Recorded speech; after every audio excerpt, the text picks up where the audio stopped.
Le coup porté est dur pour le couple Fillon. François Fillon, il est resté impassible, le visage extrêmement fermé, concentré en direction de la présidente du tribunal qui a donc prononcé cette peine conforme aux réquisitions du parquet. 5 ans de prison, dont 3 avec sursis à son encontre. Pénélope Fillon, c'est difficile de distinguer sa réaction parce qu'elle porte un masque aujourd'hui dans cette salle d'audience. Mais elle aussi, elle reste très concentrée, le regard uniquement tourné vers la présidente du tribunal qui a prononcé à son encontre une peine de 3 ans de prison avec sursis. Ce sont des peines qui sont lourdes, mais on l'avait senti venir, se prononcer de peines assez lourdes parce que la présidente du tribunal a considéré qu'ils étaient coupables sur toute la ligne, les époux Fillon. François Fillon a manqué non seulement à son devoir de probité, laquelle devrait être irréprochable, mais aussi à son devoir d'exemplarité. Il a fait prévaloir son intérêt personnel sur l'intérêt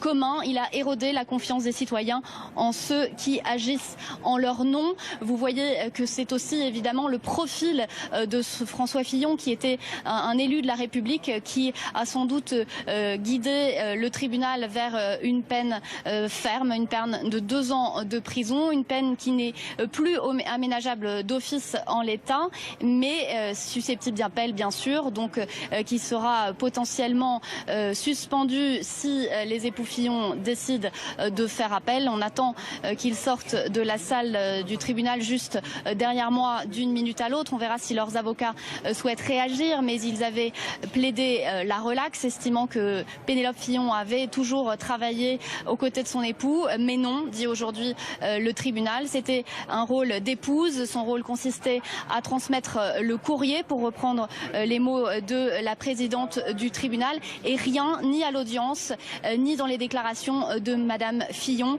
n'ont convaincu le tribunal que celle-ci effectuait réellement une tâche d'attachée parlementaire auprès de son mari.